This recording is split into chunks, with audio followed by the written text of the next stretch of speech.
Hey, what's going on? This is Dylan with Dylan Talks Tone. Today we're going to do two things. One, we're going to talk about the difference between a Stratocaster and a Telecaster and why they sound different.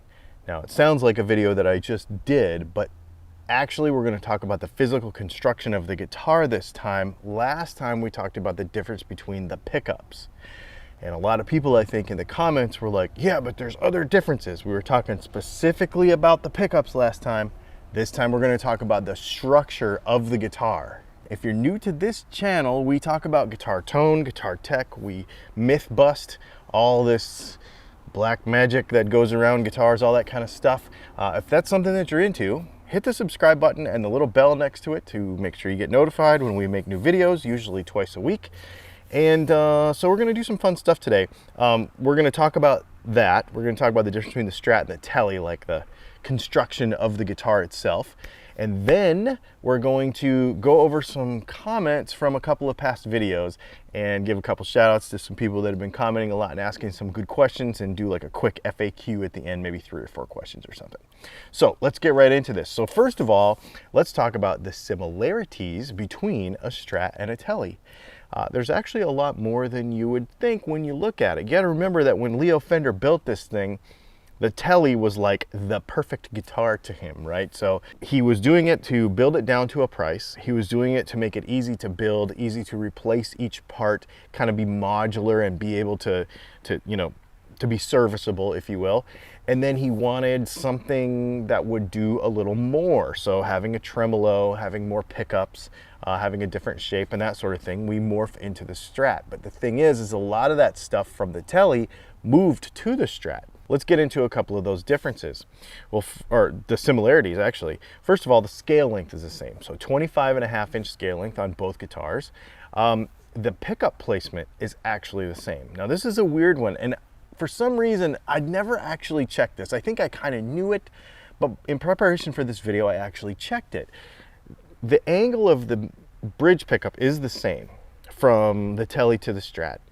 The distance from the saddles from the bridge pickup, the bridge pickup on that angle, so the amount of millimeters from where the saddles are to where the pickup is roughly the same. And I say roughly the same because obviously that can vary with setup. So, if a particular guitar has its saddles pulled way back to set the intonation up correctly because maybe the guy has, really high action or something, that's going to vary just a little bit because of where the intonation is on the guitar. But long and the short of it is the pickup placement from the pickup to the saddles is the same on both guitars, roughly.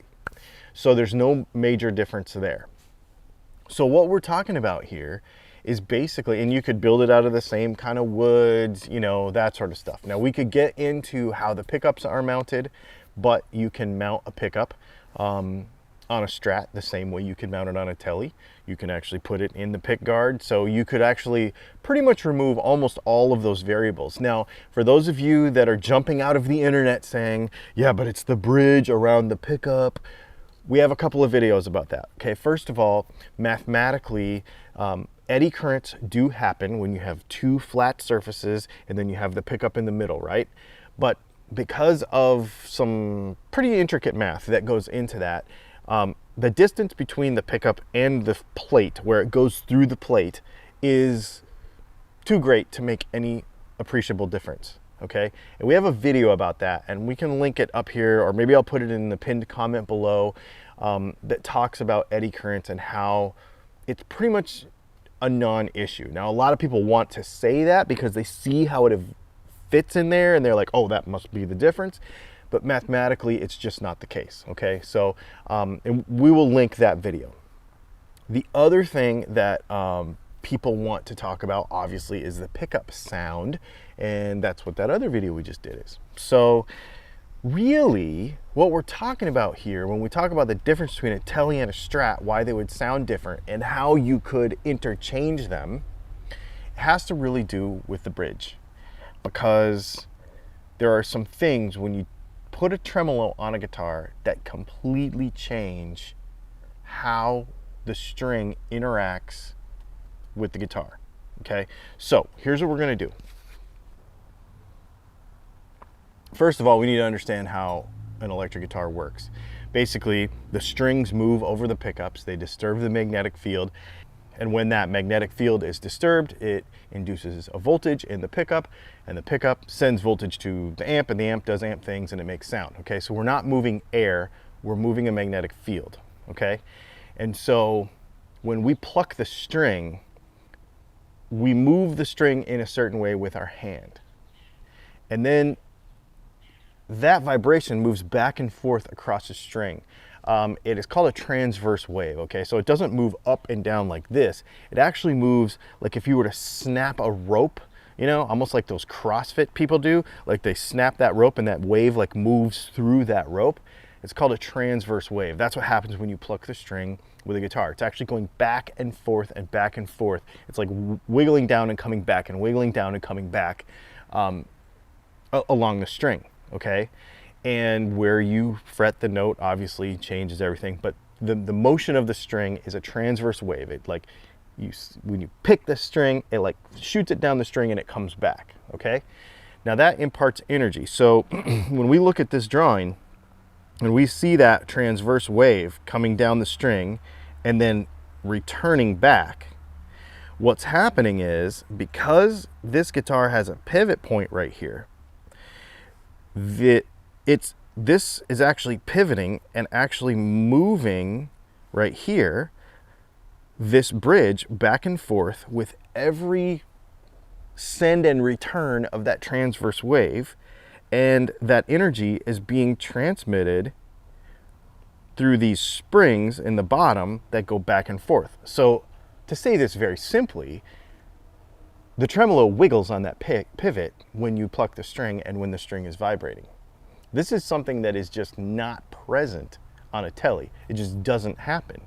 Because on a telly, you have the saddle, okay, and this is the back of the bridge where the intonation is, and then there's a hole in the body where the string comes through, right?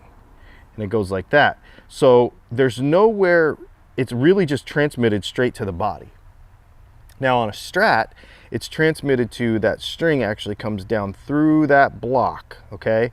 And then the ball end is down here. The thing is that that whole thing is moving the entire time you're playing. And so it gives it a weird, not a weird, it's amazing, but it gives it a certain amount of motion that is not intended. So here's the thing, when you play guitar, acoustic guitar, bass guitar, electric guitar, it doesn't matter. When you, to me, the accuracy of the tone and all that comes down to when you pluck the string, the motion that you intend with your hand moves the string the way you want it to move, which moves the magnetic field the way you want it to move, which makes the electrical signal that you want it to make, that sends it to the amp to be made into sound. Everything outside of that is actually changing it, right? So the pots in your guitar are changing it, the caps in your guitar are changing it. But fundamentally, before we even get that far, the motion of the string, if it is affected by anything else, fret buzz, nut buzz, or the tremolo wiggling back and forth, is going to inherently change the tone of that guitar from the beginning. How the string moves is the very first thing in your tone. And so, because the bridge moves, the string moves differently than a telly, that's how it sounds different. That's all there is to it. It's really what it comes down to. It's that pivoting of that tremolo on that screw or those 6 screws, depending on the design, that makes that happen. That's it. It's pretty cool. It's really interesting to think about that. I think a lot of people don't like break down what happens when you pluck the string and the motion that happens to it. So that's why you can change out, for instance, a tremolo block from aluminum to brass, titanium, tungsten, even some ceramics or some stones, various different kinds of tremolo blocks. And the reason that changes the tone of the guitar is because you're actually affecting, you're dampening or dampening less the motion of that vibration of that tremolo every time you pluck that string. So you change the mass of that thing, and it changes how much that tremolo moves every time the string moves. That's why they work. It's kind of cool. It's really cool. And it's also why it kind of changes the feel of it, because, you know, you get those vibrations that come back through the string. It feels different. Like, it changes the feel of the guitar too, because those vibrations change. And if those vibrations of that string changes, the tone changes. Pretty cool. I tell you what, let's go ahead and go through some questions from these last couple videos, because it's been crazy in the comments. And we'll just hit 2 or 3, just 3 or 4, I don't know, whatever, for a quick FAQ. All right, let's go over a couple of comments from a couple of viewers, the couple of the videos we just released. So there's one here, it's interesting. I talked about in the Strat versus Tele pickup video about putting a separate ground from the bridge to the back of the pot. And we got a lot of comments, probably a dozen at least, asking about Anton R is one of them. Technically, a separate ground wire adds a ground loop, but has it ever been a problem in guitars? There's been a lot of people in the comments convinced that doing that would add a ground loop in the guitar. Here's the thing about that though, is you're not adding a different ground. So in a passive guitar, the output jack is the ground. That's where everything terminates to. And a lot of people want to get into star grounding and all this weird stuff, but basically in a passive guitar, you can't have a ground loop. And if you have a question about that, we have a video about that. I'll put it in the link below, or maybe in the pinned comment of this video. We have a whole video about that, and it really gets into why it is not possible to have a ground loop within a guitar, in a passive guitar. So it's just not. We have a whole video about that, so you can go watch that. Zappa Blues says, what about the difference between a Strat and Tele neck pickups? I play my Strat mostly on the neck pickup. There's a lot of difference between a Strat and a Tele neck pickup, and maybe I will do a video specifically about that. I think we should, because we've been breaking the rest of this down. Let's go ahead and do it. Blue Matrix says, what are the best necks? Warmoth, Musicraft, MIJ? I personally, well, I like Warmoth and Musicraft for different reasons. I really like Warmoth's roasted maple necks. I think they're amazing. I really like Musicraft necks because I like their other woods. So they have some other woods that are really sweet. We actually, on our custom builds, so for those of you that don't know, we build custom guitars. We don't make our own necks. The only reason I don't is because it keeps the cost of the guitar down. You know, we can sell a guitar for under $2,000 because we don't make our own necks.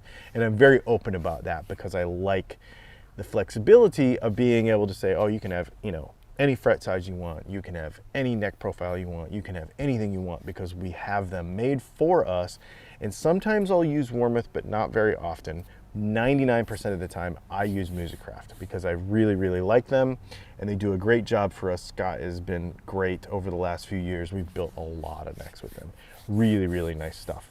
Graham Rathbone says, hi, do you have a simple frequency plot of the difference? So he's talking about between a Strat and a Tele bridge pickup. I do not, and I will not share that. Oh, well, I do, but I will not share it, and here's why. We would have to remove all variables, being the winding, the magnet strength, the measurement of the pickup, because the height of it is actually a little bit different. All of that plays into it. In fact, if you were to take myself and 3 other pickup builders and sit us all down and give us all the same materials and give us all the same specs and say, wind a pickup that's exactly the same, all 3 or 4 of us would sound a little bit different, because it's just the way your hands work when you're making this stuff. So everything can kind of be unique to itself. I think a lot of people dive way too deep into this minutia of this little tiny change between this and this because it rained the day whatever. Like, you know, it's like baseball statistics. Like, this guy hits this against left-handers on Saturdays in November when it's raining. Like, that's what people do to guitar tone, and to me it's just pointless. if you're drilling that deeply into it, then I think you're missing the point of playing guitar in the first place. And so we don't go that deep. I won't on purpose, because I don't want to take our whole audience and everything we do down those rabbit holes. I want to encourage people and inspire people to understand what's going on in the guitar and like get past all those myths and actually play the thing. So that's why, basically. So anyway, thanks for hanging out. If you have any questions about any of this stuff, make sure you hit us up in the comments. I'll try to get to it. There's tons of them, but I'll try to get a general consensus of what the main questions are, and we'll try to address them in future videos. If you are new to the channel, go do some binge watching. We got like 500 of these things. It's pretty fun. You'll be up late. Thanks for hanging out, and we'll see you soon.